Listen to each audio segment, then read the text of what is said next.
Hello everybody, Mark Schaftlein with you, and this is the Schaftlein Report. It's Wednesday's edition, and we're broadcasting from the studios in Irvine, California. Happy to have you with us today. Folks, I tell you, on days like today, boy, I really miss Rush Limbaugh. I mean, I go to bed at night and I think, well, there may not be as much news to talk about tomorrow. Every day, this Biden administration just gives us so much material, it's just insane. So let's look at what happened overnight. I mean, you were going to be astounded. You know, you've heard the old saying, when you're in a ditch, quit digging. For the life of me, I cannot figure these Democrats out. You know, the CNN, not exactly unfriendly to Democrats in the Biden administration. They came out and CNN released a poll saying, and get this, folks, 68% of Americans believe the Biden administration has the wrong priorities. I'm shocked it wasn't higher, but at least CNN came out and admitted it was 68. Now, as we go through some of these topics today, I just want you to think about this for a minute. We have a situation where Americans overwhelmingly want the administration to focus on inflation. Why? Because it's hitting them in the pocketbook every day. Don't kid yourself about oil prices coming down some because oil dipped into the 90s. By the way, it's back above $102 a barrel today, so that may be short-lived. But with Americans hurting at the pump, at the grocery store, with rents, they are pleading with the Biden administration to focus on inflation. That is the main issue that Americans want to have solved, and for good reason. When you have to debate whether you're going to put food on the table or gas in your car, or you're having to work an extra job to make ends meet that you didn't have to before, and we've already talked about the number of people just turning away from the Democratic Party, you would think, okay, a major political party, they have to focus on what Americans are most interested in. Not this crew. It astounds me, just absolutely amazes me of what they focus on instead of what they should be focused on. Let's take issue number one, which is, again, I just don't get it. Yes, the climate's changing, but you would think these tree huggers in the administration and these Green New Dealers would understand what's going on, but they don't. As I've told you on many shows, these people would love to have $10 a gallon gasoline. So, the latest move.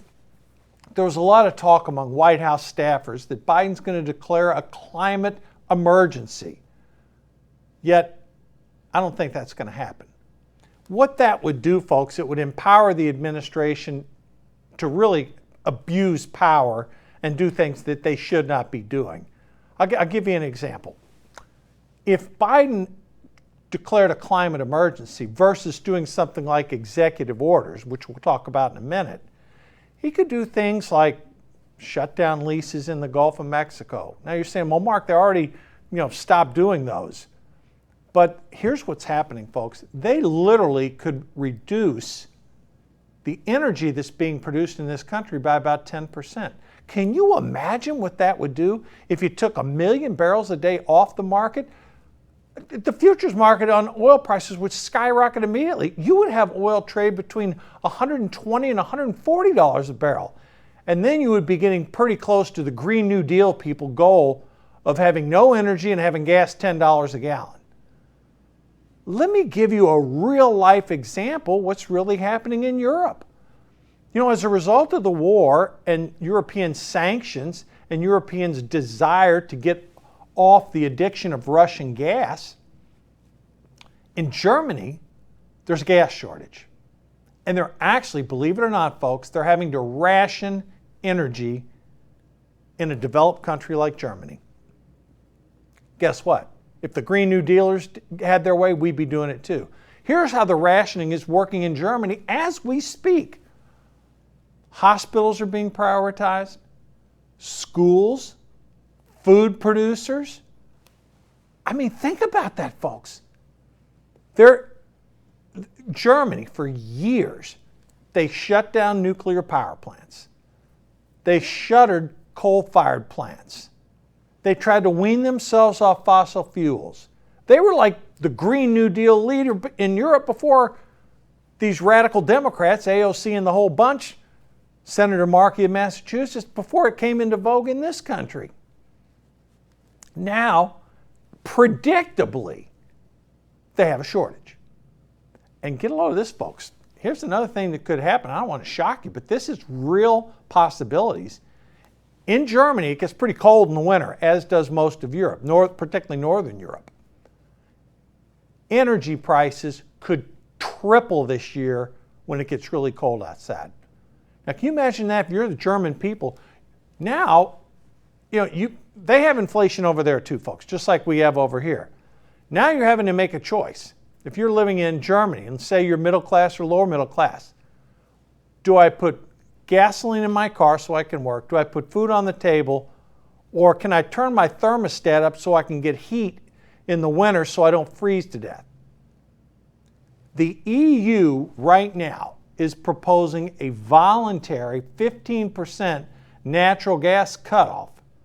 In other words, reduce their use of natural gas as Vladimir Putin is threatening to cut off gas flows into Europe. And folks, this is happening because of these Green New Dealers. But they've already done it in Europe. So what do we have in this country?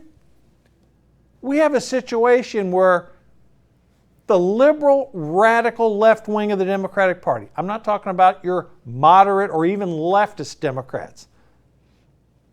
I'm talking about the far left wing of this party, the Markeys of the world, the Bernie Sanders, the Elizabeth Warrens, AOC, Squad, those type people. They actually want Biden to declare this climate emergency. Can you imagine how ticked off the American public would be? We were here in California, we've been paying $6 to $7 a gallon for gasoline for quite a while, but the average around most of the country was $5. And now it's somewhere in the mid-4s, or in some parts of the country, low 4s. Still really elevated. And again, we're still paying over $6 here on the West Coast, both California, Oregon, Washington.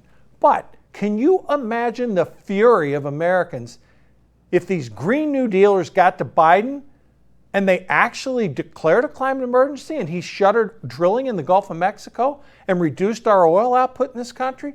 People would be marching on Washington. You have no idea. You've seen the rage of the Democrats. I call it the fake rage. But think about this. If they did something that stupid, you literally could see $10 a gallon gasoline in this country. Now, I don't think they're going to do it. I mean, they're being pressured by the left. But I think Biden will probably do some type of executive order, something to give incentives for wind or solar. But you know what the problem with wind and solar is? When the wind doesn't blow, you don't get energy. And on solar, it gets dark at night and sometimes there's clouds. Look, we've advocated on this show forever. We should be doing all sources of energy: oil, coal, natural gas, wind, solar, biomass. I mean, why not all the above? That's what pragmatic people would say. So here again, think about this. Instead of focusing on inflation, they're focusing on climate change. And we've told you many, many times, of 20 issues that the American people care about, climate change ranks 18th. 18th. And yet, right in the middle of the worst inflation in 41, 42 years, they focus on that. Let's go to the second issue that they're focusing on. I'm sure many of you saw it yesterday. 7 Democratic members of Congress were arrested during an abortion protest at the Supreme Court. Okay, look, people have a right to protest, so do members of Congress. 17 of them were arrested. But boy, AOC and Ilhan Omar, the two radicals, they were actually, if you're a leftist and to get mocked on Twitter, that's an accomplishment. It's like a big accomplishment because all the leftists and the radicals hang out on Twitter. AOC and Omar were actually mocked for walking around with fake handcuffs. In other words, folks, they put their hands like this. For those of you on TV can see us, they put their hands behind their backs, but there were no handcuffs.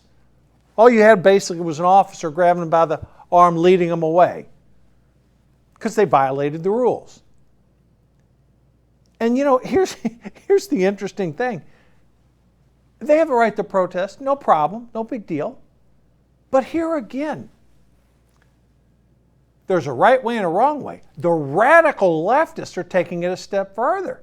They're actually going to Supreme Court justices. You thought this story was over. It's not.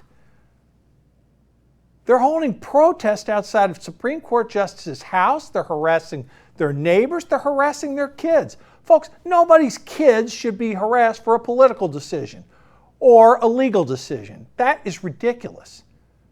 To the Biden administration's credit, they've said, knock it off. But here, you've got liberal Harvard professors advocating this garbage. You have leftist radicals advocating it. And look, you got to admit, folks, the left's not very smart to begin with. Most of them dumber than a rock. But they're going to follow what their leaders tell them to do. And this stuff, I don't care if the decision's in your favor or against you. Protest is a right in our Constitution, no issue. But you don't go to people's houses, intimidate them at restaurants, bug their kids, their neighbors. That's not what this country's built on. So here again, what are the Democrats focusing on? Well, the House passed a bill trying to codify or create law allowing abortion nationwide. It's not going anywhere in the Senate. So here again, think about this. While inflation is the most important issue, we've talked about climate change. Again, ranked 18th out of 20 issues. And you know where the abortion issue ranks? We've talked about this too. 12th, 13th, and 14th, right around that level, different polls.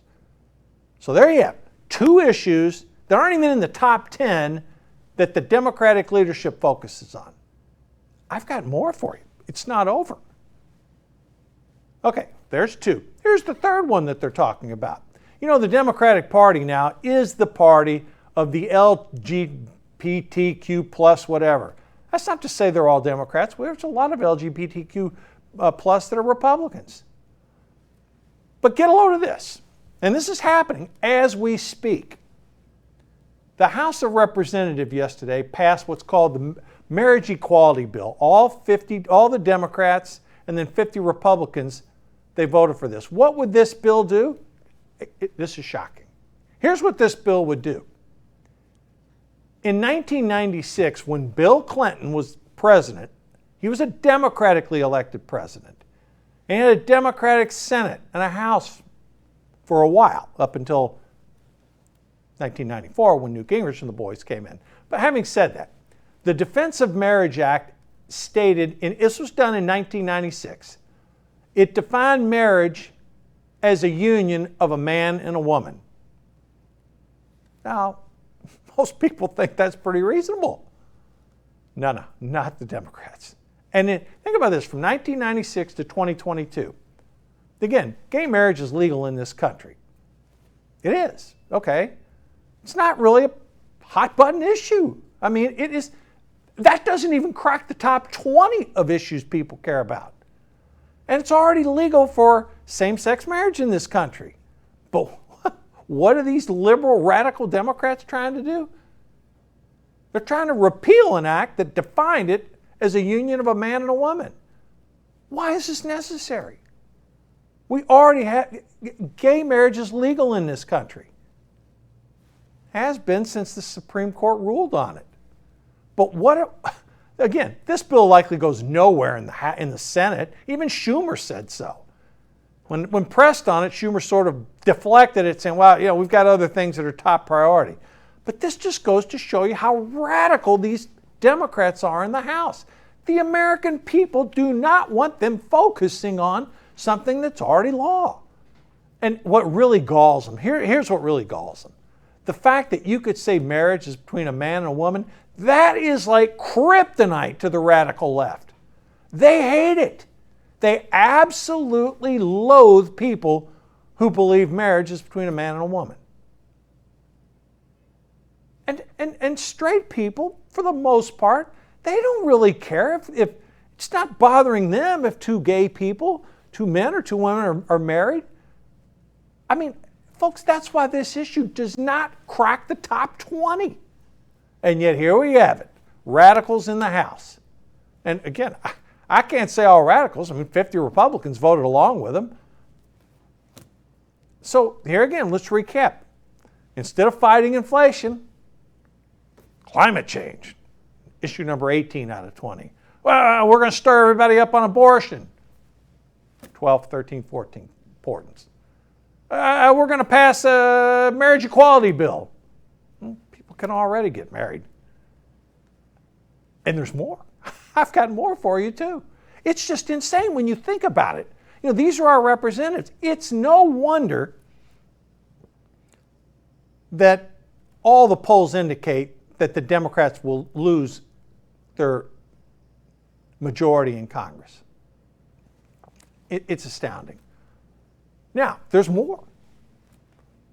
Why are these leftists so angry that a 22-year-old young man stopped a mass casualty event at that Indiana food court? And he's being hailed in conservative circles as a good Samaritan. You all know the story of the Good Samaritan. Hell, they just talked about it in church a few weeks ago. Why are leftists angry? Well, they're angry because they're comparing this young man who saved countless lives. They're all ticked off that he's being called a good Samaritan by people on the right. And the fact is, he did kill a shooter. Thank goodness he did. Had he not killed that shooter, which happened, by the way, I learned today, it took 15 seconds. From the time the guy started firing his AK-47 to where this 22-year-old young man pulled out and, saved the taxpayers a lot of money. Yeah, he killed the shooter. Here's a case. This shows you how deranged the left is. He kills the shooter, saves countless lives, and yet leftists are all ticked off at him that he's been hailed as a hero. Folks, if that's where the energy of your party is, and again, this is next issue, we're talking about guns issue. They're not focused on it so much right now because they know better, but their far left-wing radicals are. So, while American people are worried about inflation, we've got Democrats and radicals talking about climate change, talking about abortion, talking about passing a law to repeal the 1996 Marriage Act, and you got leftists, not unnecessarily on Capitol Hill, but there are some there too that want to focus on gun control. You know where gun control ranks, folks? It doesn't make the top 10 either. Yep. Comes in like right at number 11. So 4 top issues, they don't even focus on it. Now let's talk about what they are focusing on. Remember earlier this year, they tried to do that Build Back Better legislation. Oh my God. Can you imagine? Had that bill been passed, that $3.5 trillion monstrosity, we would have changed the entire economy of the United States. Thank God for Joe Manchin and Kirsten Sinema, that bill didn't go anywhere. So then what happened was Schumer's been trying to negotiate with Manchin on bringing it back. Manchin said, no way. With inflation as high as it is right now, can you imagine doing more government spending? Folks, they tried to spend, after the federal government over last, since the pandemic started, first under Trump and then the $4 trillion spent, and then 2 under Biden when they passed that ridiculous bill back in the first quarter of 2021 that's causing a lot of this inflation right now. No, Democrats wanted to pile $3.5 trillion more spending over a period of time on the Build Back Better, which was a hodgepodge of liberal socialist policies that would have harmed the United States. Well, guess what it's down to, folks? Now, Schumer and Manchin are discussing a $40 billion prescription drug bill that might allow Medicare in 2023 to negotiate discounted drug prices. We've gone from $3.5 trillion down to $40 billion. Folks, that is an incredible win for the sanity of finance for the United States government. My, how times have changed. And I say it, I've said it many times, thank you, Senator Manchin. You single-handedly saved your party and this country, mostly your country, but you prevented your party from doing some of the most stupid, off-the-wall things that you could ever imagine. And when the Democrats were trying to build back better, they also were pushing more spending on climate change, and they wanted to raise taxes. Manchin said, no way, no. He was in favor of raising taxes for the very wealthy, but he wasn't going to raise the taxes and spend it on climate change because, you don't do that when you're in an energy crisis, which we are right now. And oh, by the way, he is chairman of the Energy Committee, and he does come from a major energy-producing state, West Virginia. Let's see what. Yeah, they do a little bit of coal in West Virginia. And he said, an area Trump carried about 30 points. What's he going to do? He's going to go against his constituents? No way, no how. Thank you, Senator Manchin, for using common sense and not blowing the budget with insane spending on stupid stuff like climate and raising taxes while the country's going through what it's going through right now. Amazing. Just absolutely amazing. But Manchin came through for us. So, again, we're really fortunate that he's not a Republican, but he's the nearest thing to it. And you know what? If the Democratic Party wants to kick him out, we welcome him with open arms. So we talked about those issues. Here's another thing they're doing that just infuriates Americans. We talked about the problems at the border. Folks, there is so much material to talk about every day. We mentioned yesterday on the show about New York City being, quote, overrun with asylum-seeking migrants. Those governors in Texas and Arizona said, we've had enough. 3,000 arrived in New York, and that was following more that arrived last week. And they're flooding the Northeast now. Because the governors in Texas and Arizona are literally putting people on buses and sending them into blue states. And the mayor of New York, Eric Adams, he's pleading for help. And while this is going on, our favorite secretary, DHS Secretary Mayorkas, this guy, I'm telling you, he's an attorney, and apparently a bright guy. This guy actually gaslights us every time he speaks. He's talking at something called the Aspen Institute, and he basically says the border is secure.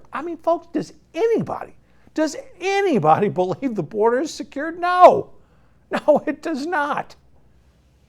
Mayorkas had the gall to stand up there and say this border is secure. Really? We got 200,000 people a month coming across that border? And they're not prosecuting them. Basically, they give them a ticket and say, show up for your court date. None of them show up. They fly them to different parts of the country. And maybe 10% of them ever show up? No. And they're not prosecuting them. Folks, it's blatant gaslighting. Gaslighting is when they lie to you over and over and over, and they try to make you to believe a false narrative. That border's not secure. You know it, and I know it. And again, as we predicted, a lot of Hispanics are ticked off about it. They came to the country legally. We just had an election down in Rio Grande Valley, South Texas, where Representative Flores now represents what used to be a blue district, and she's a solid Republican. Folks, poll after poll shows Hispanics shifting away from the Democratic Party. And with policies like this, who can blame them? The poll also showed, this polling is off the charts, folks. Biden's approval sitting down here at 30% to 35%, pick your number. It's bad. He's even having Democrats abandon him, all but the hardcore leftists.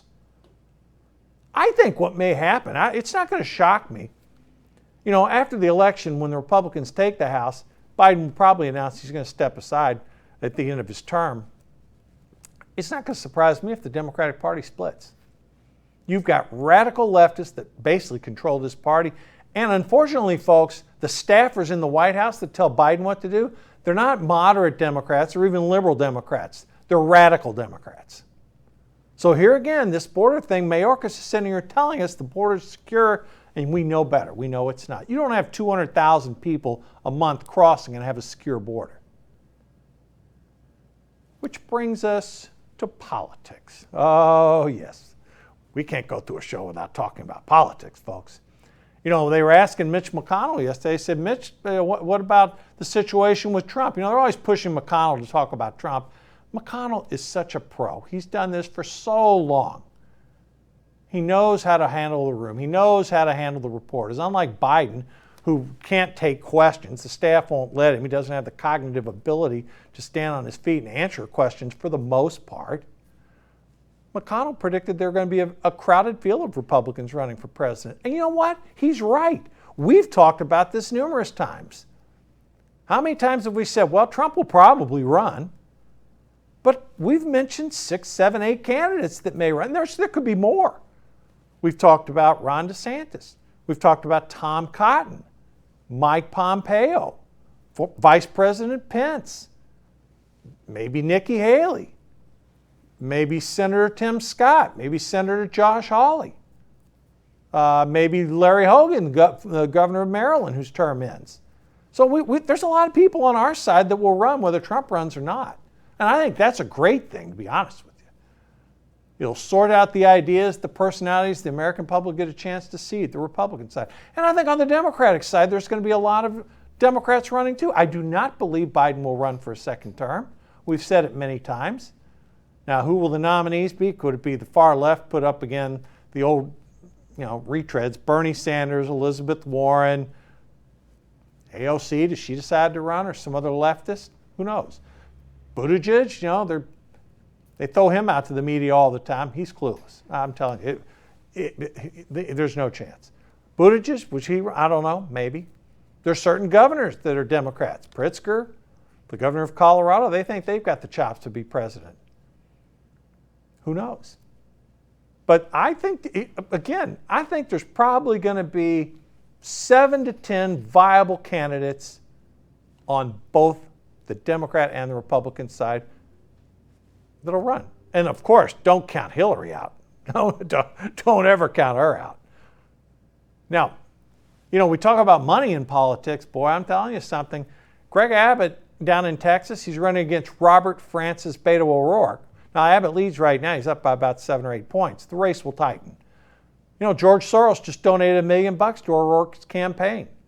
Folks, this literally is a preview of coming attractions. You are going to see so much money from the left and these radicals thrown at Democrats in an effort to try to allow them with their horrific policies to hang on to power. I don't think it's going to work. I've said many times, I firmly believe the Republicans will take back the House. The Senate is still in question. It could go either way. But if that wave really crests, and if they don't get this inflation under control by November, October, they're toast. But the left, and folks, don't kid yourself. They always talk about the right having the money. The left has just as much, if not more. They will flood money into the Democratic Party. I'm telling you. Keep an eye out for this stuff, and don't, just because you may see a poll that says someone's in the lead, things can change. And they often do. From now until October, when people vote 1st of November, it's a lifetime, folks, believe me. But there will be a lot of money flowing into this. Now let's get to some stuff that's not so good news. Boy, heat wave all across the country. I've talked to people, and we had Joe Visconti on yesterday. The Northeast, it was brutal, 95 to 100 degrees. The desert Southwest, Texas, the Ohio Valley, all throughout the country, it's hot. Well, guess what, folks? It's the middle of July. It does tend to get hot. But here's the problem, okay? Even out here in California, we produce, people may not realize that about 25% of fruits come out of the state of California. The Central Valley is like the breadbasket of the country. Well, the problem is it's not getting enough rain up there.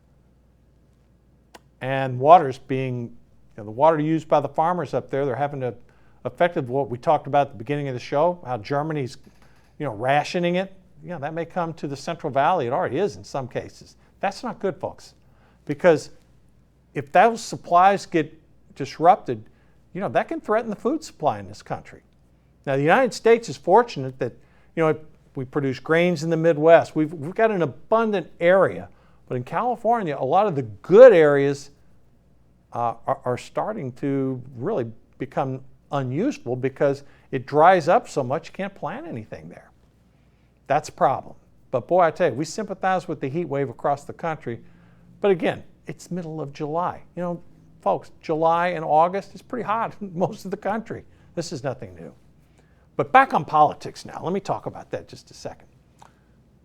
You know, a lot of people are saying Trump's going to be a shoo-in. You know, again, I'm not in that camp. A couple polls came out here, Ron DeSantis. Again, just straight up DeSantis, Trump. We don't know if that's going to turn out. But DeSantis had a solid lead on Trump in Florida, and he had a lead on him in Michigan. And boy, I tell you what, DeSantis, he is slamming the Biden administration for their wrong thinking on these energy policies. I mean, he's right. Think about this. You know, we need to, everybody's telling them we got to produce more, we got to produce more. And yet the greenies are pulling Biden to produce less. So what does he do? Instead of us ramping up our internal production here in the United States, he goes over to Saudi Arabia and asks them to do it. Why? It makes no sense. But here's how the Greens think. And they're, again, I remember I told you, the White House staff is populated by radicals that influence Biden. Why would you go to Saudi Arabia and ask them to produce more when you have the perfect capability of doing it here? You wouldn't. And DeSantis hit him on it. That's one thing people love about DeSantis. He does not back down from anything, but he's polished. He doesn't insult people. He's basically Trump without all the insults. But his policies, he's a really sharp guy. Bear in mind, this is a guy that graduated from Harvard Law. He's a sharp cookie. Now, a couple things talking about China here. You know, Kissinger warned the Biden administration, don't constantly vilify China and don't be confrontational with them. Well, you know, we got enough problems in the world right now without having to antagonize China. On the debt front, Japan actually just replaced China as the largest holder of U.S. debt. Now you may think, Mark, why is that important? Well, Japan holds about $1.2 trillion of that debt right now. China is down to just under $1 trillion. It's a giant amount of money, but the United States has cumulative debt, outside debt held by the Fed of $22 trillion. That's a pretty big chunk. And you know, we're talking about energy.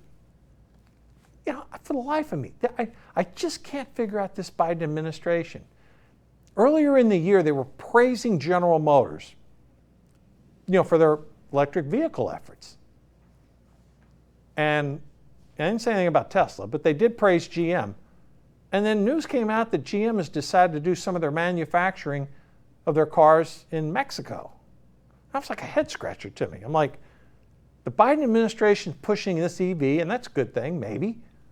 So no harm in it. You know, that's where the industry's going. But why do they have to go down to Mexico? Well, maybe it's because employment's so tight here. Or maybe labor law. I don't know. But you always think of GM as producing in this country. But GM does currently produce cars in Mexico. So it's not like they're having to build a new plant. But, yeah, that was a head scratcher for me. And let me close one thing. We didn't talk about Ukraine yet today, but keep your eyes and ears open for this one, folks. The president of Belarus, which borders Ukraine, he has troops training right now on the border. And if that sounds ominous, well, remember what the Russians were doing back in January and February. You know, when specifically February, when there was uncertainty whether there was going to be an invasion of Ukraine. The concern is if Putin eggs on Belarus to join the war with fresh soldiers. Look, the Russian army, while they've made significant advances and they're talking about trying to annex parts of that Donbass region, we don't need, it's not good for the world to have another country enter that war. But the Ukrainians, boy, they are doing some job on fighting. The weapons that are being supplied are being effective. And their military, wow, they're fighting for their land and they're fighting against the Russians. And, you know, the First Lady of Ukraine, I believe, was visiting the United States, thanking Congress for all the efforts. So, you know, we wish them all the best. But again, what was our theme today, folks? While Americans want to have inflation dealt with, the Democrats are focusing their efforts on areas, on issues that do not even rank the top 10. And if you're trying to sell that as a way to stay in power, good luck with that one. Okay, folks, that's it for today. Thanks for viewing. And, you know, the material, it's unbelievable. Every day they do something. I just scratch my head. Why are they doing this? They're governing against the will of the American people, but we're going to cut through the propaganda as always. Thanks again for viewing and listening today. I'll see you tomorrow.